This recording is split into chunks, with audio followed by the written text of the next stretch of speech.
오늘부터 이렇게 예레미야 말씀이 시작이 됩니다. 그래서 오늘은 예레미야의 어떤 개관, 예레미야를 시작하기 전에 어떤 배경과 특징에 대해서 말씀을 드리고, 그리고 이 전체적인 이제 흐름에서의 어떤 이제 우리의 적용점에 대해서 말씀을 드리고 마치도록 하겠습니다.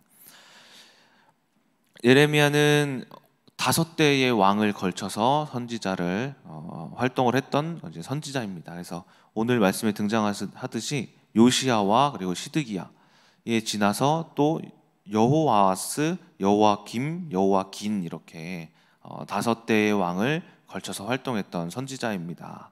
그럼 얼마나 5대의 왕이면 되게 굉장히 길어 보이잖아요. 그래서 얼마나 활동을 했었냐? 그런데 이제 그 당시 상황으로 봤을 때에 주변 이제 큰 두 강대국이 있었어요. 누구냐면 아수르와 바벨론입니다. 그래서 이 아수르와 바벨론의 어떤 세력으로 그 막 이렇게 이 메소포타미아와 또 이제 나일강 문명 그 사이에 팔레스타인들이 막 그 아수르에도 넘어가고 바벨론에도 넘어가는 그런 환경에 있었기 때문에 이 왕들이 오랜 기간 동안 재위를 하지 못해요. 그래서 특히 여호아스나 여호야긴 같은 경우에는 3개월밖에 제의를 하지 못합니다. 이런 것들을 봤을 때 이제 요시야가 오늘 본문 말씀에 등장하는 이 요시야가 639년에 제의를 해서 이제 13년이 흐른 후에 예레미야가 말씀을 받았다고 하잖아요.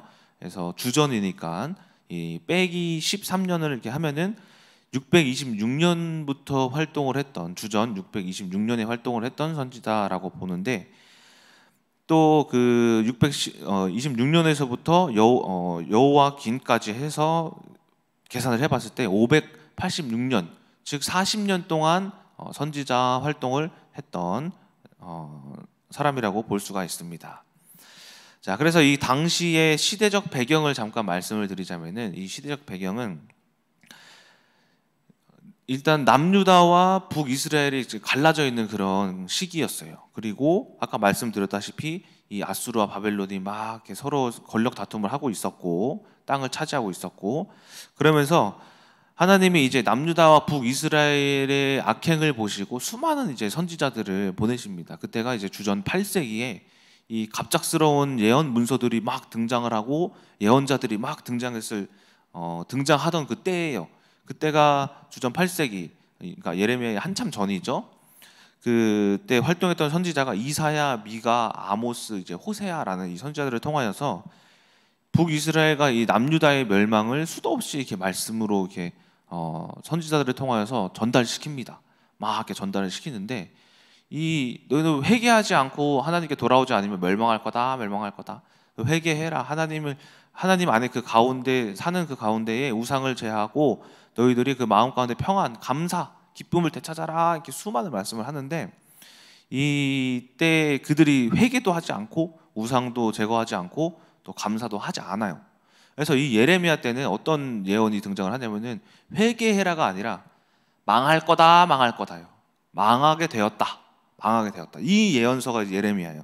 그래서 이 배경에 어떻게 망하는지를 이렇게 우리가 좀 그 주변 국가 아수르와 이 바벨론에 대해서 조금 알아봐야 하는데, 이제 그 주전 8세기에 어느 날 여러분들 그 주전 8세기쯤에 우리가 늘 4대 문명이 항상 번영했어요. 4대 문명.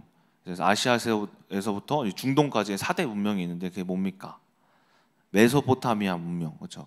그리고 이제 나일강 문명, 이집트에 있던, 그리고 안데스 문명, 그리고 인더스 문명, 그리고 황해 문명, 중국 쪽에. 그래서 이 4대 문명이 그 4대 문명이 다 강 이름이거든요. 강 주변에 있던 국가들이 굉장히 번성을 했어요. 그 당시에 다 셌어요. 뭐 군사력이. 그때 이제 메소포타미아 문명에 있던 이 아수르가 강력해지면서 이제 이 강력한 군사력으로 뭘 합니까? 막 전쟁을 하고 땅을 차지를 하잖아요.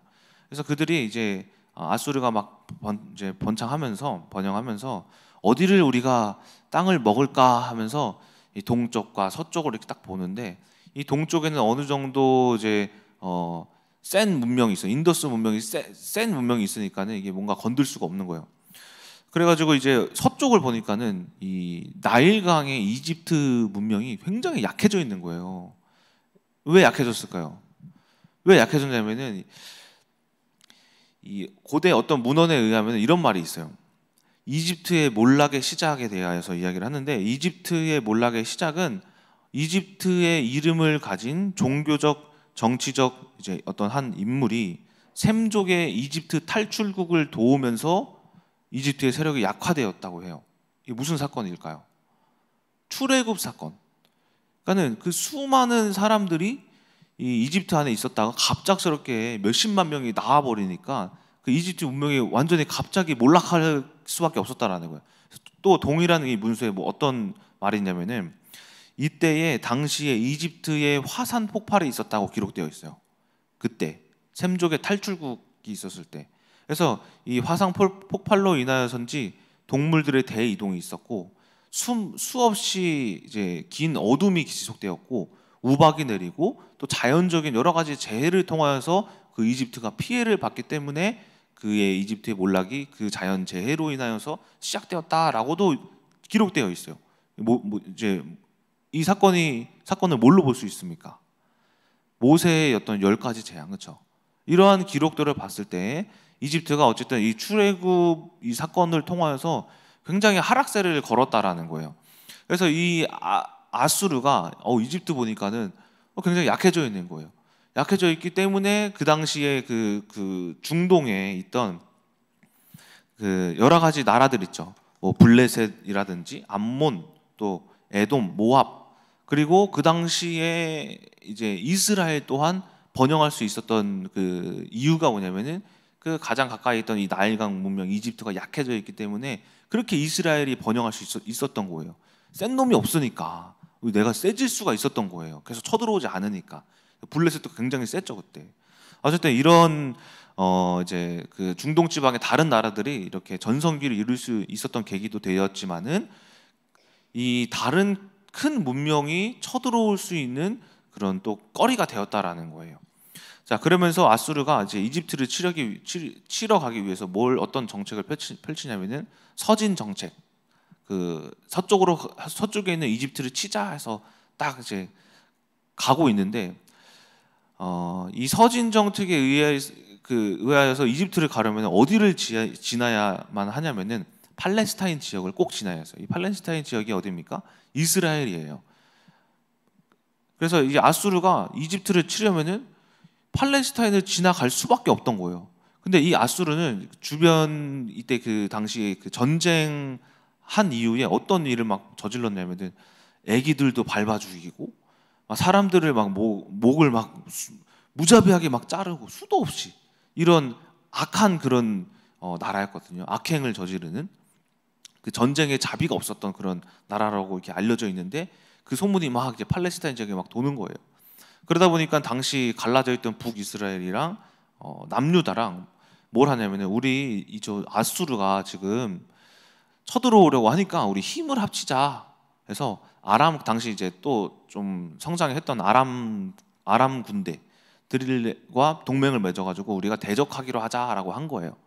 근데 그때 이 남유다의 왕이었던 아하스가 너무나도 겁에 질려서 싫다 이런 거예요. 남유다가 북이스라엘과 이제 아람 왕의 동맹을 맺고 아수르를 같이 대적하기로 했는데 남유다는 싫다. 우리 무섭다. 그래가지고 뭐 무서워? 안 되겠다. 너희들 우리 배신자다. 해서 이 북이스라엘이랑 이제 아람 족속이랑 남유다를 먼저 치자라고 한 거예요. 너희들을 정복해서 억지로 전쟁을 하게끔. 이때 남유다의 아하스 왕이 뭐 하냐면은 이 사람을 보내고 이 사람에게 편지와 그리고 여러 가지 예물을 가지고 아수르 왕에게 찾아가서 뭐라고 이야기하냐면은 열왕기 하 16장 7절에 이런 말씀이 있어요. 아하스가 아수르 왕 디글랏 발레셋에게 사자를 보내 이르되 나는 왕의 신복이요 나는 당신의 신복입니다. 종입니다. 왕의 아들이라 당신이 내 아버지입니다. 이제 아람 왕과 이스라엘 왕이 나를 친히 청하건대 올라와 그 손에서 나를 구원하소서 하고 아하스가 여호와의 성전과 왕국 곳간에 있는 은금을 내어다가 아수르 왕에게 예물을 보냈더니, 이 말씀이 있어요. 그러니까 아하스 왕이 너무나도 막 겁이 나서 지금 이제 아수르 왕에게 도움을 요청을 한 거예요. 근데 이 아수르 왕이 그것을 기회다 싶어서 딱 캐치를 하고, 그때 북이스라엘과 아람 이제 왕 르신을 완전히 박살을 냅니다. 그때 어떻게 되냐? 그때 주전 722년인데 그때 북이스라엘이 멸망을 해요. 완전히 멸망을 해요. 근데 북이스라엘이 사라집니다. 지도에서. 사라지면서 이제 어쨌든 아수르를 친아수르파였던 이 아하스 남유다는 생명을 그래도 유지를 해요. 조공을 막 계속 바치면서 명맥을 막 유지를 이어갑니다. 이어가는 그 가운데에 누가 갑자기 등장을 하냐면은 이 바벨론, 신바벨로니아를 지지했던 이제 그 왕이 아수르를 이제 조금씩 갉아먹어요. 어디 지역, 아수르 지역을 조금씩 이제 차지하고, 여기를 차지하고. 근데 한 가지 어떤 결정적인 계기가 있었어요. 이 바벨론이 아수르를 칠 수 있었던 그 사건이 또 언제냐면은, 당시 아수르 왕이었던 산헤립 왕이 이제 히스기야 왕을 쳐들어갔을 때, 여러분 아시죠? 그 말씀. 이사야 37장에 말씀이 등장을 하잖아요. 그 말씀이 어떤 말씀이냐면은, 이제 친아수르 하면서 좋아했던 아하스 왕이 죽고 그의 아들 히스기야가 왕이 됐는데, 이 히스기야는 아수르를 굉장히 안 좋아했어요. 그래서 이제 반아수르, 그 히스기야는 친애굽 정책을 펼쳤단 말이에요. 그래서 이제 히스기야 왕이 아수르에게 이제 왕이 되고, 히스기야가 왕이 되고 아수르에게 조공을 바치지 않으니까 찾아와요. 이제 아수르의 어떤 사람이 찾아와요. 너희들 뭐냐? 왜 이렇게 우리에게 너네 아버지는 잘했는데 너는 왜 그러냐? 그러니까 우리는 당신 좋아하지 않습니다. 한 거예요. 그때 활동했던 선지자가 이사야가 이제 하는 말씀을 듣고 아수르를 두려워하지 말라라는 이 말씀을 듣고 왕에게 이야기를 한 거예요. 그러니까 히스기야가 두려워하지 않는 거예요, 이 아수르를. 그래서 이 아수르가 굉장히 열불났죠. 너희는 북이스라엘 죽은 거 모르냐? 나 때문에 너 안 되겠다 해서 그때 히스기야를 치려고 18만 5천 명을 끌고 와요. 근데 여러분 이 사건 아시죠? 하나님께서 이 히스기야 왕이 막 두려워할 때 이사야와 함께 또 말씀하시면서 이 아수르의 군사의 방패가 성읍에 닿지 못하고 그들의 활이 단 한 발도 쏘지 못한 채 그들이 돌아갈 것이다 라는 말씀을 줘요. 그래서 이사야와 히스기야 왕이 같이 기도하면서 쳐들어왔을 때 주변에 막 진을 치고 있었는데 막 밤새 기도를 합니다. 그리고 나서 어느 날 아침에 딱 일어나 보니까 어떻게 됐습니까?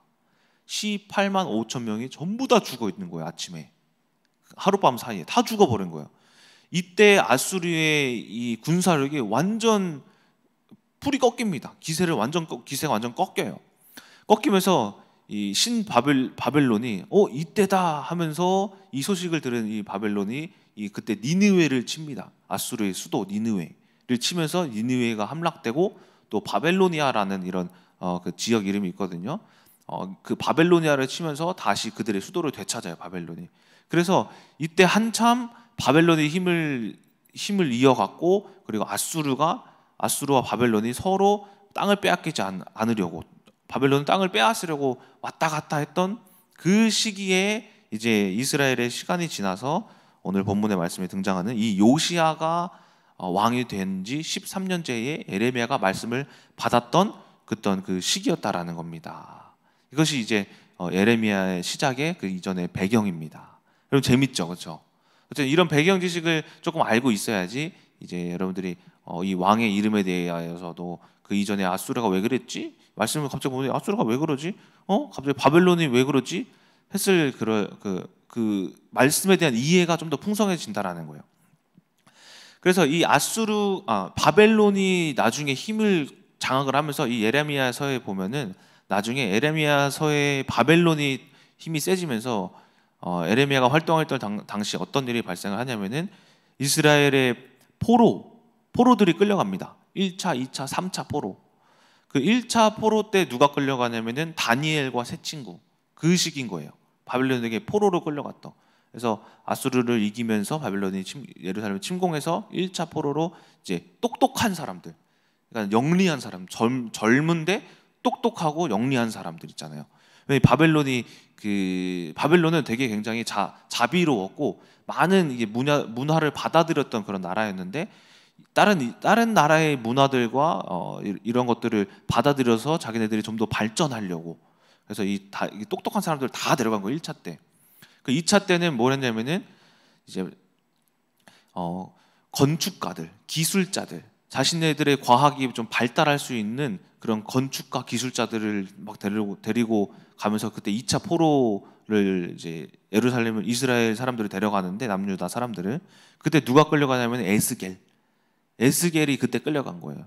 그래서 그때 기술자들이 막 끌려가면서 당시 바벨론의 이제 이 바벨로니아라는 이 수도가 엄청나게 번성합니다. 이 성읍도 단단해지고 엄청나게 아름다운 성읍을 그때 막 만들어요. 어쨌든 이런 바벨론 시대에 지금 이 아하스 왕이 있었고 예레미야가 그때 활동을 했었다라는 겁니다. 그래서 이 예레미야서의 이제 특징을 또 몇 가지 말씀을 드리자면, 예레미야의 저자는 누굴까요? 예레미야의 저자는 이 예레미야가 이야기를 하고 바룩이라는 사람이 저술했다고 예레미야 36장 4절에 보면은 정확하게 이렇게 기록되어 있습니다. 하나님이 예레미야가 받은 말씀을 그대로 바룩이 작성하였다. 그래서 예레미야 저자는 예레미야이지만 바룩이 작성했음을 우리가 볼 수가 있고, 예레미야서는 이 예레미야서의 예레미야의 어떤 또 다른 호칭이 있는데, 그는 눈물의 선지자라고도 불려요. 눈물의 선지자. 왜 눈물의 선지자이냐? 이 예레미야서의 전체적인 말씀을 봤을 때 예레미야의 눈물의 고백록이 엄청 많이 등장을 해요. 눈물의 고백록. 그러니까는 다른 선지자들도 이런 하나님 앞에 고백하는 말씀을 하지만 뭐 찬양하는 고백도 있지만, 이 예레미야서는 특이하게 계속 슬픔에 잠긴 고백록만 등장을 해요. 왜 그런가 보면은 예레미야 때의 그 하나님의 이 첫 번째 이제 말씀이 뭐예요? 아까 말씀드렸다시피 회개하라 라는 게 아닌 거예요. 하나님이 어떻게 하실 것이다. 너희들이 죄를 지었으니 이제 그 심판이 이렇게 될 것이다 라고 예레미야에게 말씀한 거예요. 그러니까는 예레미야가 보는 환상이 뭐냐면은, 예언이 뭐냐면은, 너희들이 죽을 거야. 너희들 환상을 보니까 청년들이 다 칼에 맞아 죽어. 그리고 또 보니까 어린 아이들이 다 기근으로 다 죽고 굶어 죽고, 그리고 많은 이제 노인들이나 여자들이 이 전염병에 걸려가지고 아무것도 못하고 다 죽어가는 그 환상을 보고 말씀을 들으니까는 너무 눈물만 계속 나는 거예요. 우리 죽었구나, 큰일 났구나, 하나님이 이렇게 하시기로 했구나, 회개해도 늦었구나. 회개가 안 통하는 거예요. 그때에는, 예레미야 때는 그 이유 때문에 하나. 그리고 또 이 선지자가, 예레미야 선지자가 그 말씀을 또 하나님이 전하라고 하잖아요. 전하라고 하는데, 그러니까 이렇게 전하는 거예요. 이제 회개하라. 이게 하나님께 회개하면은 하나님 구원해 주실 것이다 하면은 그 사람들이 우리가 회개해야겠구나 하겠지만, 이 예레미야는 어떤 말씀을 전했냐면은, 너희들 이제 다 죽었다. 그러니까는 너희들 포로가 될 건데, 바벨론의 포로가 될 건데 끌려가서 바벨론에게 잘해라. 이 말을 자꾸 하는 거예요. 이스라엘아, 너희들 바벨론에게 끌려갈 거야. 하나님의 심판이 이미 임했대. 그러니까 너희들이 이제 끌려가면은 어떻게 하냐면은 나오려고 하지 말고 거기서 잘 살아야 돼. 그러니까 한마디로 예를 들어서 저희가 이러는 거예요. 우리 이제 일본한테 끌려갈 거예요, 여러분들. 일본이 우리를 장악할 거고, 여러분들 일본 가서 일본 왕 잘 섬기고 사세요. 이런 말을 하는 거예요. 근데 여러분들 그 말 들으니까 어때요? 이바울 목사가 미쳤나? 우리가 좋다고 일본에 어떻게 그러고 그 왕을 어떻게 섬겨? 이 사람 이상하네? 생각할 수 있겠죠. 그러니까 이스라엘 사람들이 이 예레미야가 전하는 그 말에 굉장히 거부감을 느끼는 거예요. 네가 진짜 선지자냐 하면서 돌을 던지고 막 조롱을 하고, 에이 너 이상한 도대체 어떤 자의 말씀을 받았길래 그런 말을 하느냐 하면서 조롱하고 핍박하고 그렇게 박해를 막 해요. 그러니까 예레미야 선지자는 나도 그런 말을 전하기 싫은데 하나님의 명령이니 어쩔 수 없이, 오늘 본문의 말씀을 보면 저는 아이라 아무 말도 못합니다 하잖아요. 그랬더니 그래, 너는 아이니까 니는 말하지 말고 내가 말하리다. 너는 내 말만 전해라. 내 말이 네 입에 있을 것이다. 그러니까 어쩔 수 없이 하나님의 말만 전해야 하니까는 그런 말을 할 수밖에 없는 그런 슬픔, 민족들에게 그런 말을 할 수밖에 없는 슬픔. 그래서 또한 이 마음속에 그런 말을 하다 보니까는 이 마음에 거부감이 생기는 거예요. 하나님의 말씀에 대한 거부감, 하나님과의 어떤 갈등. 근데 이 갈등이 진짜 하나님 말씀인데 또 안전할 수가 없는 거죠. 내 입에 하나님 말이 임했으니. 여러 가지 이 상황에 의해서 외적으로는 이스라엘 백성들의 핍박, 내적으로는 하나님과의 어떤 갈등, 이런 것들로 봤을 때에 굉장히 이제 눈물을 흘릴 수밖에 없었던 그런 선지자다라고 볼 수가 있다라는 겁니다. 자, 그래서 이러한 이제 이유로 눈물의 선지자다라고도 불립니다. 그래서 예레미야서의 마지막 특징은 무엇이냐면은, 예레미야는 하나님의 말씀을 따라 어떤 상징적인 이제 행동 예언들을 많이 했어요. 구약에 약 30개의 행동 예언이 있어요. 그 중에 이제 예레미야서가 절반 이상을 차지하고, 그리고 에스겔서에서도 또 많은 행동 예언이 등장을 하는데, 예를 들어서 이런 거예요. 그러니까 하나님이 구약의 여러 가지 행동 예언들을 선지자들을 통하여서 행하게 만드셨어요.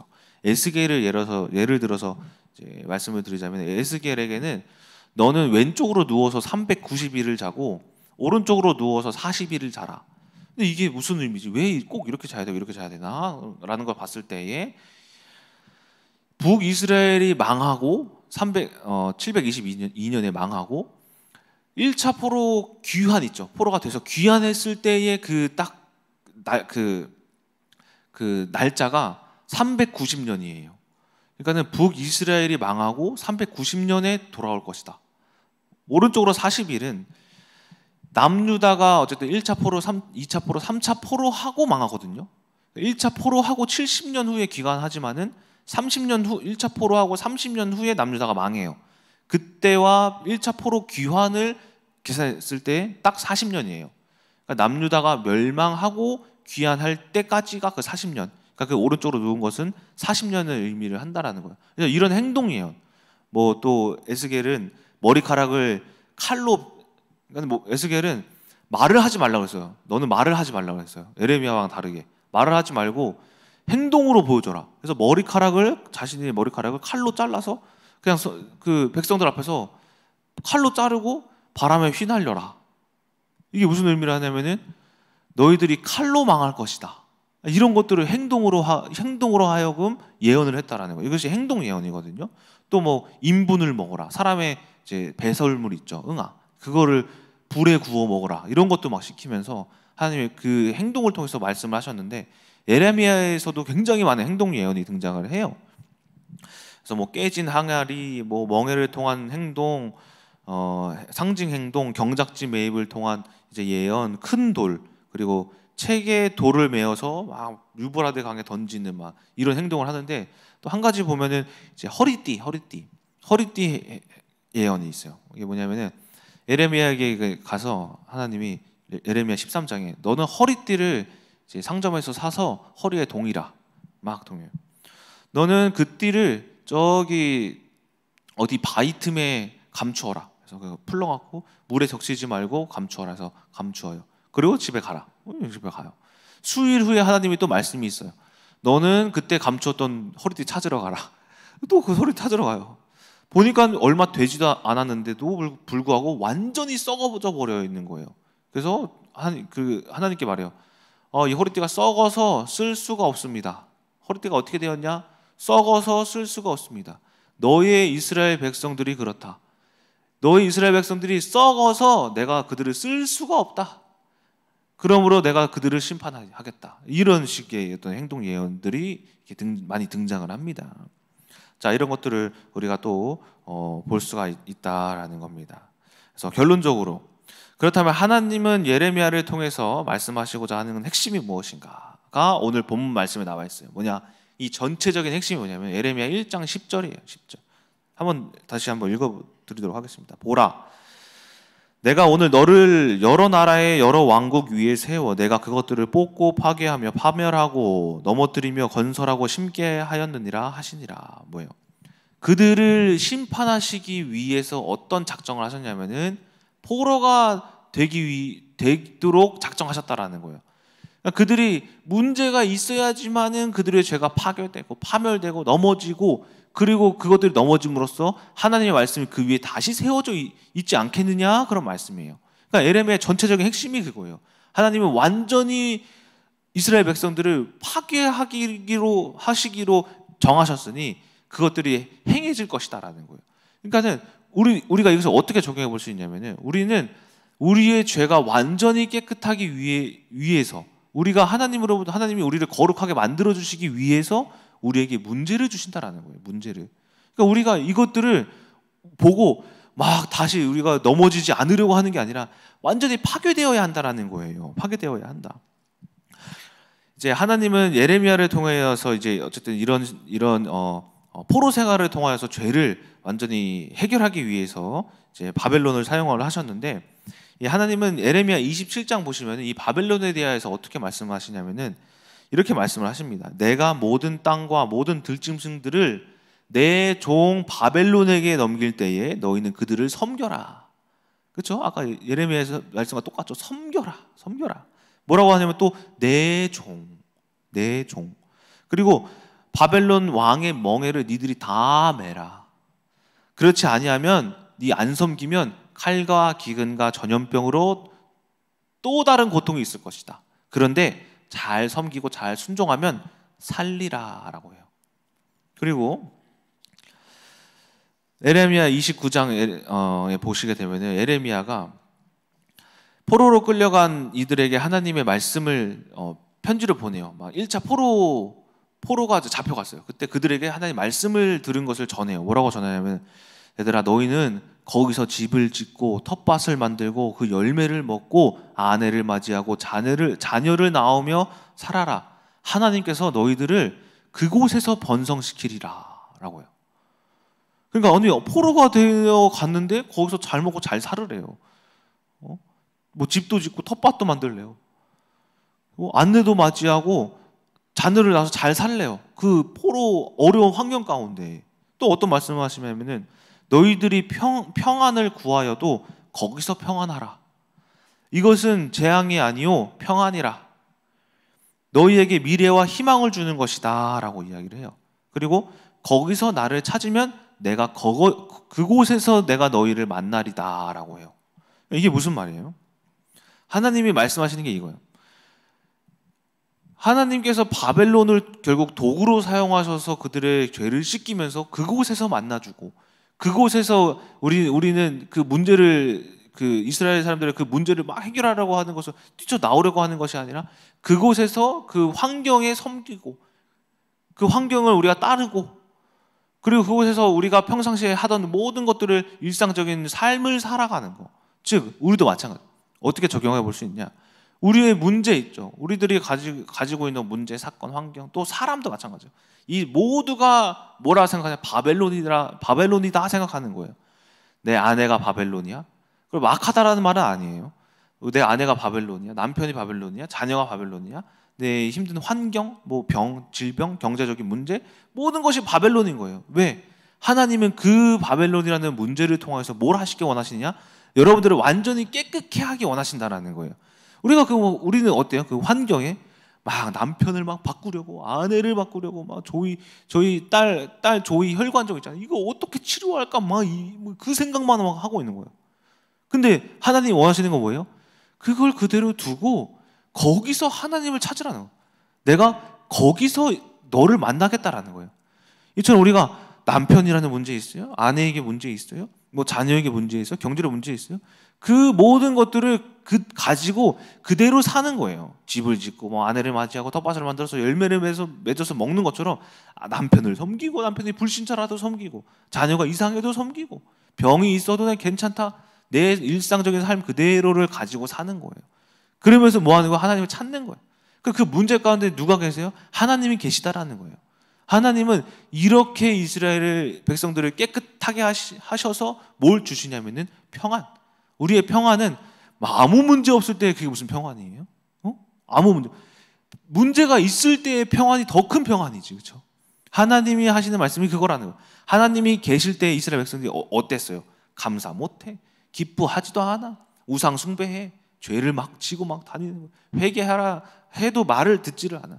결국에는 문제를 주셔서 그곳에서 하나님을 알도록 하시는 게 바로 하나님이 이제 이스라엘 백성들에게 원하시는 것이자, 또한 우리들이 예레미야서를 볼 때에 우리가 가져야 할 이제 배경 지식이다, 우리의 가져가야 할 생각이다라는 것입니다.